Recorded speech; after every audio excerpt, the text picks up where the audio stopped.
आप किसी के लिए चाहे अपना वजूद दांव पर लगा दें, लेकिन वो तब तक आपका है जब तक आप उसके किसी काम के हो।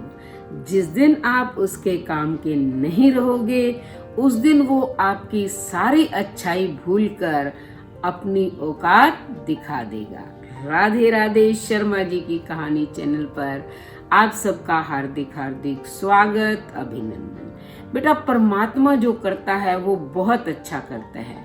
उसकी प्लानिंग के अंदर कभी भी हमें हस्तक्षेप नहीं करना चाहिए, क्योंकि परमात्मा जो योजना बनाता है उसमें मानव की भलाई छिपी हुई होती है। एक बार की बात है कि एक सेवक था, भगवान की पूजा करने आता था रोज। एक दिन उसने भगवान से कहा कि भगवान, तुम खड़े खड़े थक गए होगे, आज ऐसा करो, आप मेरा रूप धारण करके घूम के आओ और मैं आपकी जगह खड़ा हो जाता हूँ। भगवान मान गए, लेकिन भगवान ने शर्त रखी कि तुम मेरी जगह खड़े तो हो जाओ, लेकिन जो भी प्रार्थना करने आए भक्त, उसकी प्रार्थना सुन लेना, आपको बोलना नहीं है। सेवक मान गया और भगवान का रूप धारण करके खड़ा हो गया। सबसे पहले एक बिजनेसमैन आया, उसने भगवान के आगे माथा टेका और प्रार्थना की कि आज मैंने नई फैक्ट्री खोली है, हे प्रभु आप उसे सफल करना। जब उसने माथा टेका तो उसका पर्स गिर जाता है, उसे पता नहीं चलता और वो बिना पर्स लिए ही चला जाता है। अब सेवक जो भगवान बना हुआ था वो देख रहा है, वो चाहता है कि उसको रोके और कहे आपका पर्स गिर गया, वो ले जाओ, लेकिन विवश है क्योंकि भगवान से प्रॉमिस किया था उसने। अब क्या है, उसके बाद एक गरीब आदमी आता है, वो हाथ जोड़कर भगवान से प्रार्थना करता है कि हे प्रभु, आपने मुझे इतना गरीब क्यों बनाया, आज तो मेरे बच्चे भूखे मर रहे हैं, हे प्रभु कुछ मदद कर दो।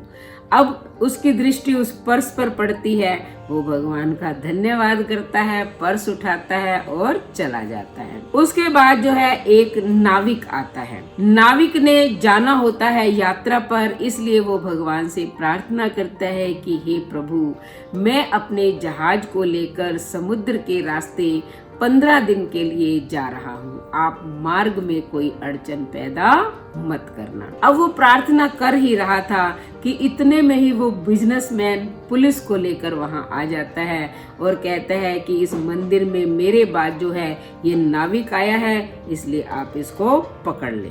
जब पुलिस ने उसे पकड़ लिया, अब सेवक से रहा नहीं गया, वो तुरंत बोलता है कि इसने चोरी नहीं की है। एक गरीब आदमी आया था, उसने जो है पर्स उठाया हुआ है। अब जो है पुलिस क्या करती है, उसे तो छोड़ देती है और उस गरीब आदमी को पकड़ के जेल में बंद कर देती है। शाम के समय जब भगवान मंदिर में वापस आते हैं तो सेवक बड़ा खुश होता है और पूरे दिन क्या क्या हुआ सारे समाचार भगवान को सुना देता है। भगवान कहते हैं कि तुमने बहुत गलत किया, मैंने प्लानिंग कर रखी थी सबके लिए। सबसे पहले बिजनेसमैन आया था, बिजनेसमैन के पास कितना पैसा था और वो तो पाप की कमाई करता था।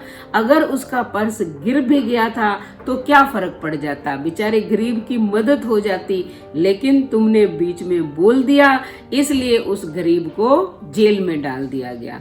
अब गरीब के बच्चे भूखे मर रहे हैं, उसकी सहायता हो जाती अगर तुम ना बोलते तो। जिस नाविक को तुमने बचाया है वो तूफान आने वाला था, इसलिए अगर वो जेल में बंद होता तो वो बच जाता, लेकिन तूफान आ चुका है, नाविक मर चुका है, अब उसकी पत्नी भी विधवा हो चुकी है, इसलिए तुमने बोल के सारा काम गड़बड़ कर दिया, मेरी बनी बनाई योजना पर पानी फेर दिया। इसलिए बेटा, जीवन के अंदर हम कई बार ये सोचते हैं कि हमारे साथ ऐसा हो गया वैसा हो गया, तो हमें नहीं सोचना चाहिए। परमात्मा जो करता है वो अच्छा ही करता है, उसके किसी भी कार्य में बुराई नहीं होती है। और कभी भी संकट के समय घबराना नहीं चाहिए, उस संकट में हमारी कितनी अच्छाई छिपी हुई है, बाद में परिणाम कितना अच्छा मिलने वाला है ये हम नहीं जानते। तो कैसी लगी कहानी? अगर कहानी अच्छी लगी तो चैनल को सब्सक्राइब करें, लाइक और शेयर करें, कमेंट करें और बेल आइकन के बटन को दबाएं ताकि ऐसी ही मोटिवेशनल स्टोरी का नोटिफिकेशन सबसे पहले आपको मिले। धन्यवाद।